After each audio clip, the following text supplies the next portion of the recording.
وهسه كملنا العباية مثل ما تشوفون لولو. انا اجي خيط وانا ادبن.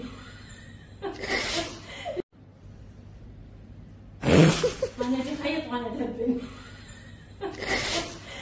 ساعه كلها امي انا اسوي تحت ما إيه خليه ما قلت له عقول مكعور.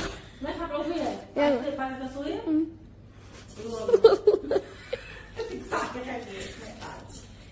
راح اخيط اليوم عبايه اللولو بس ايش قلتي؟ ايش قلتي بنت النداين؟ ايش قلتي؟ ايش كنت تدردمي عليه؟ تقول راح اخيط عبايه للسلبوح وهي تريد عبايه ولا هالطولة؟ انت مال عبايه؟ 52 لا تقولي هالطولة. المهم متر ونص. بعد اقول لكم مو شوفن هاي العبايه وتقوم دوران حاجز. والله هبطنا عباية جني زلق. ما ان شاء الله هسه عوفي من الزلق. راح اخيط اليوم عبايه والحجز على الواتساب. تمام؟ من هسه اللي تشوفها تحجز على الواتساب حجز مسبق على كله. هسه عندي هنا 3 امتار. هاي 3 امتار راح اصفطها واراويكم بعد ما اصفطها. بالنسبه لهذا القياس والفصال والديزاين كله اول مره اشتغله من خيالي. شفت ردن وعلى اساس هاي الردن راح اشتغل. اول شيء راح اخذ بالنسبه لقياس لولو راح اخذ شبرين وكف يعني نص متر. شلون راح ناخذ النص متر؟ انا راح امدها واخذها بالمسطره.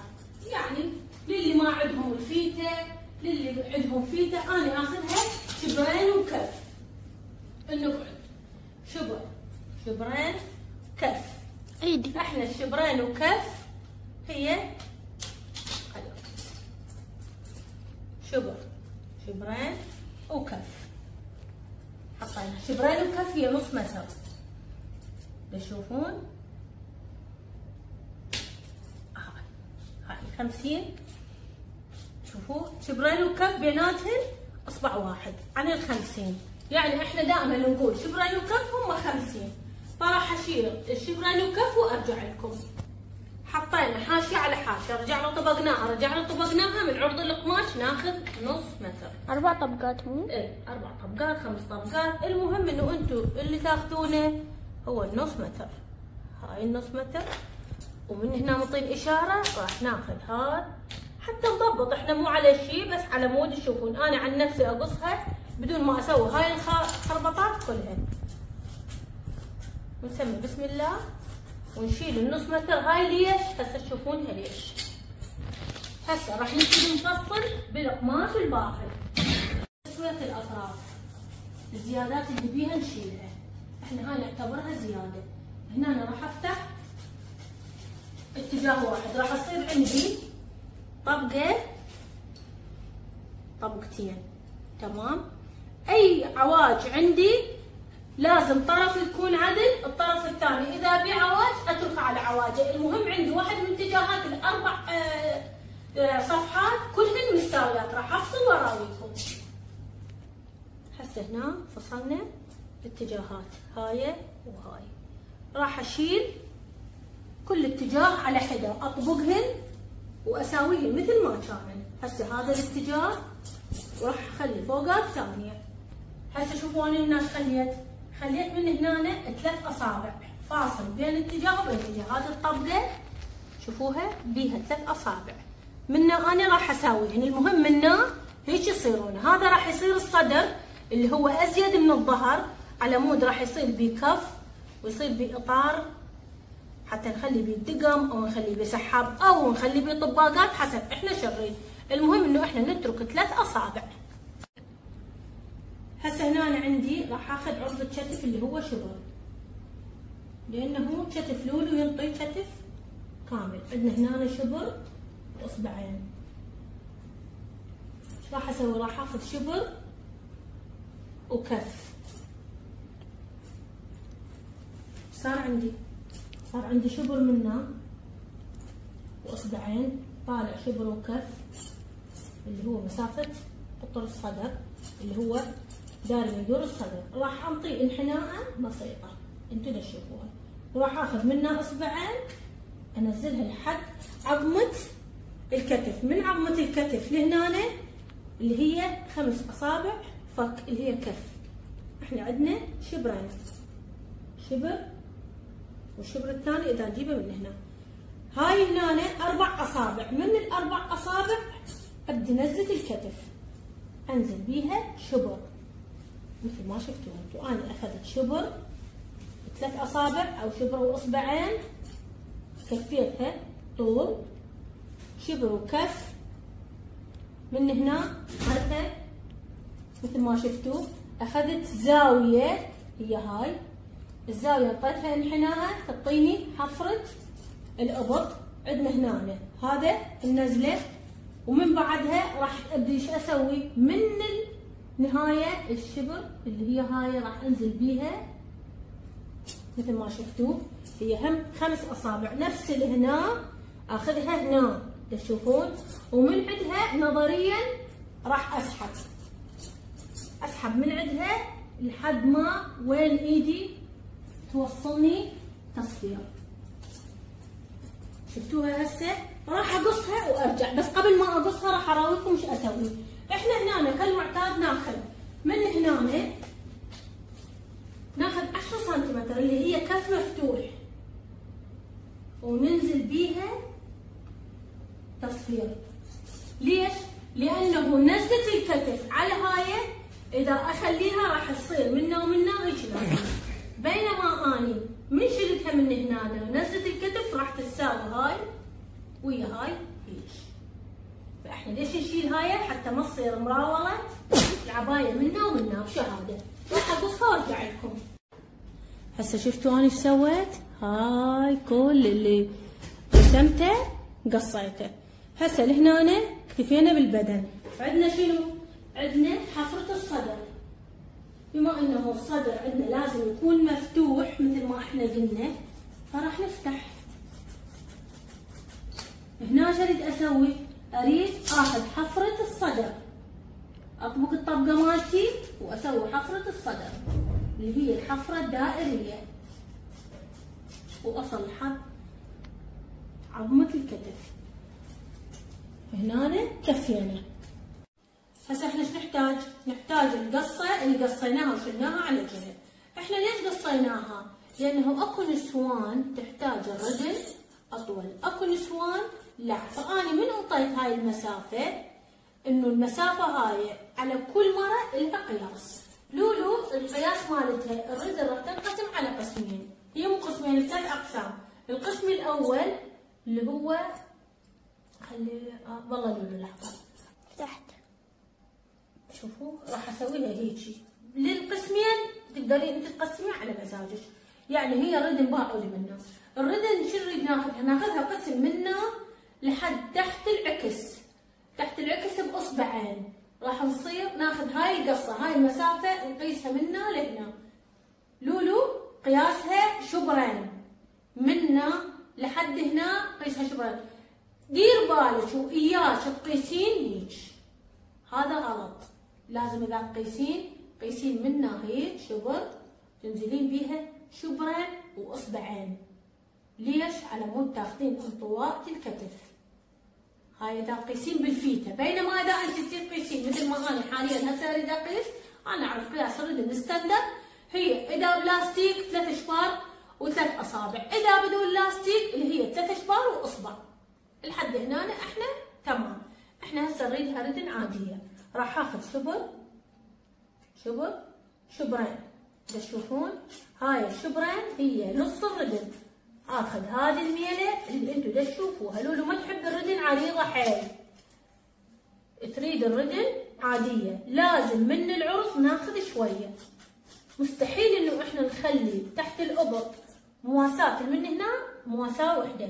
ليش؟ لانه هي هيك قصيناها. هسه صار عندنا اول قسم. احنا قلنا 3 اقسام. القسم الثاني اللي هو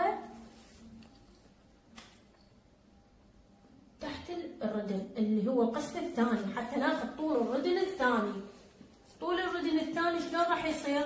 راح يصير مثل ما تشوفون شبر منا شبر، طول الردن كامله ادخلها هيجي تاخذ شبر، شبرين، 3 وأصبع.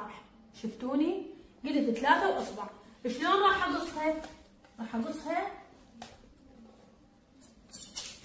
مايلة، ما تجينا عدلة، لأنه احنا نريد نردم بيها فيكة.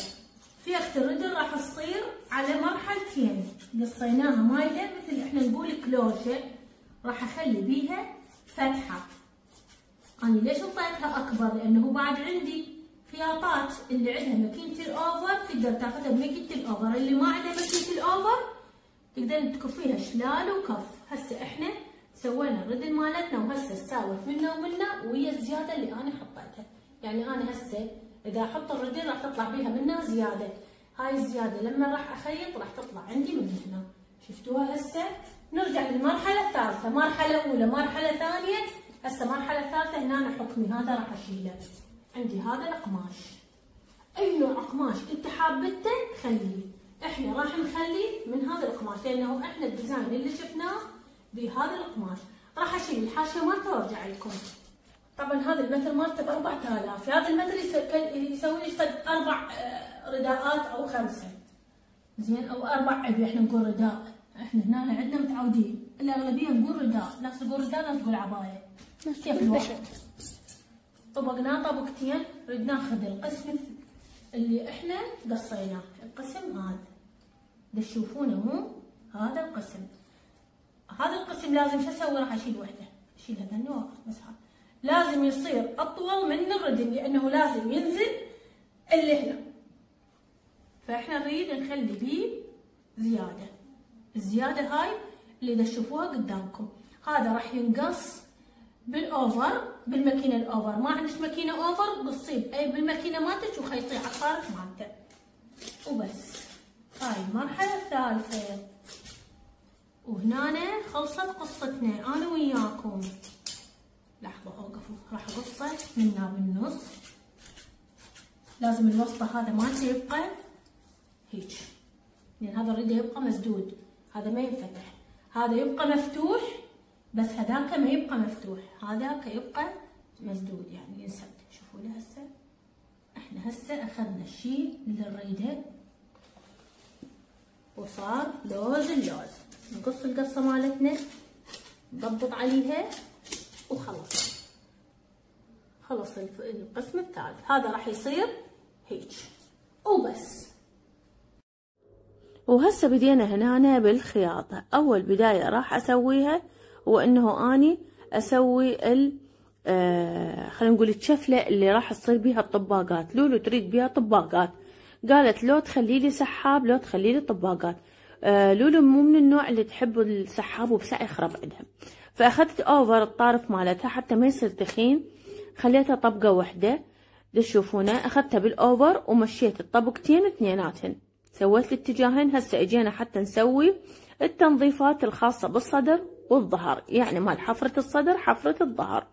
الفصال كلش سهل، أول ما نبتدي نصلي على الرسول ونبلش. لا تتوقعون إنه واحد يقدر يشوف شي قدامه وما يطبقه أبدا. أنت عندك إمكانية اليوم تلزمين المقص، الزمي المقص واشتغلوا ولا تخافين. هسه صارت هاي الخامة اللينين وهواية خامات يعني رخيصة. أنا جبت الإيروبين المتر مالته ب3000، أخذت لها 3 مترات ب9000. سويت التنظيفات بالأوفر وهمينة مشيت عليها مثل ما شفتوا. يعني أول شي نسوي التنظيفة مالت الصدر وبعدها نجهز الصدر نهائيا وبعدين نرجع على الظهر.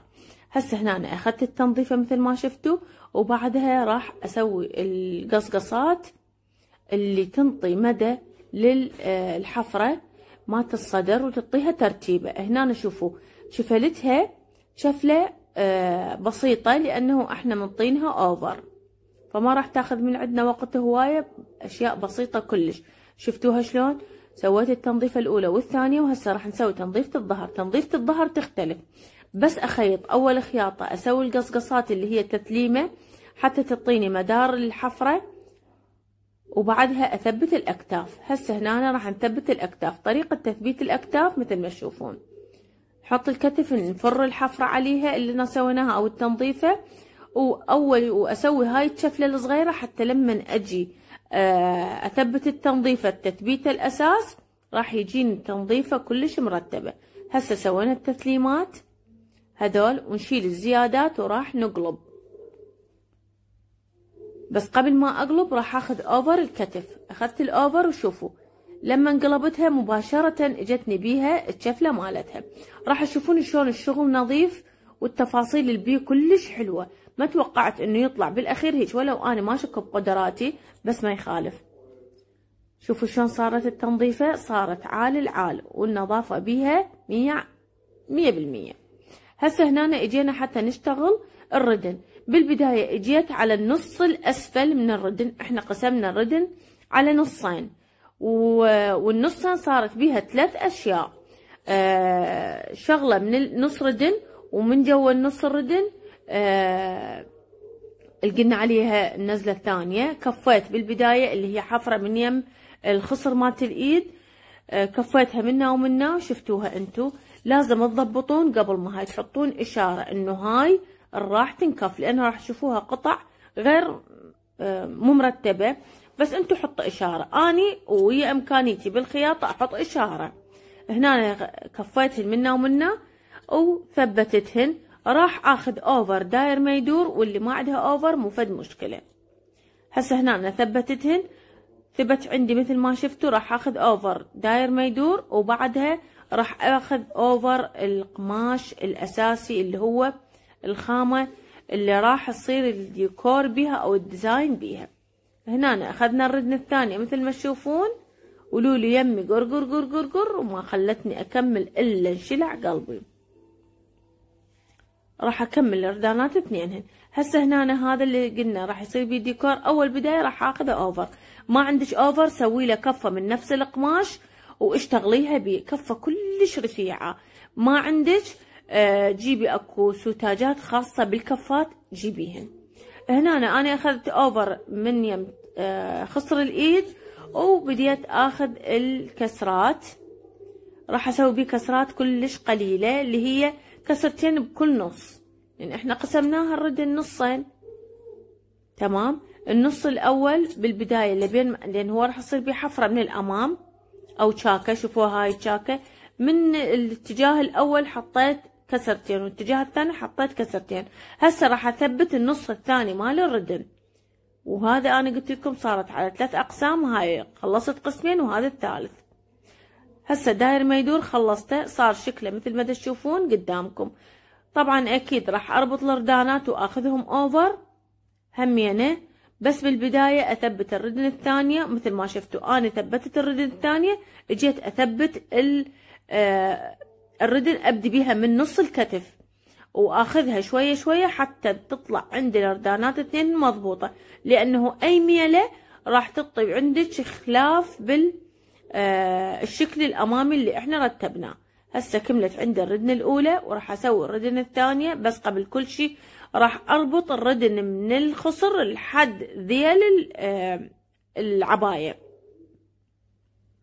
وهنا كملت. راح اكف العباية مثل ما شفتوا، وهاي الكفة الاخيرة للعباية. وهنا كملت عندي. راح اثبت فراشة على نص الردن، وبعد ما اثبت الفراشة اثبت الطباقات مثل ما تشوفون. اثبت الفراشة الاولى والفراشة الثانية، واخذ العباية من حفرة الرقبة اثبتها بدنبوس، واحط اشارة بالصابونة او التبشور، واطبع على الاتجاه الثاني. راح ينطيني نفس القياسات حتى تجيني الطباقات مضبوطة. هنا عندنا هذه كملت مثل ما شفتوا. تثبيتها كلش بسيطة. عندي الفراشة هي 3D، ما عندك هاد تقدرين من نفس القماش هذا الابيض اللي تشوفينه قدامك تسوي اي فيونكة وحطيها. وهنا حتى اثبت الطباقات شوفوا اطبع على الاتجاه الثاني اجاني هاي الاشارة. خلينا نشوفها بالاخير. وهسه كملنا العباية مثل ما تشوفون. لولو قربوا خلينا نقرب اول شيء على التفاصيل. شوفوا هاي التفاصيل اللي صارت بالردن، تشوفون شلون تفاصيلها حلوة تجنن جنان. طبعا سوينا اضافة من عندنا الحزام. شوفوا اول شيء ارفعي لنا اياها، خلينا نشوف قصتها شلونها. اي ارفعي لنا هاي منها. تمام. هو كلش مستور ومرتب. لولو اوقفي هيك قولي بايدي ارفع ايد وحده. شوفوا يعني قصته تجنن، يعني القصة مالته كلش حلوة، تشوفوها مو؟ هسه هذا الحزام اذا انتم حابين تخلون عليه الحزام، بس مو تخنقون نفسكم. انا احس لولو تخنق نفسها، بس هو اساسا هي هيج، يعني جسمها هيج. تشوفونه شلون؟ هذا تفاصيله. هسه افترينا لي ورا، خلينا نشوف الشكل مالته. نزلينا ايدك، عاشوا وهذا مربوط هذا بهذا. ها شنو هاي سويتي؟ اي شوفوا شلون تصميمه، ترتيبته كلش حلوة. لولو ندارينا اللي قدام، وهذا العباية مثل ما شفتوها، عباية مرتبة حلوة وعال العال.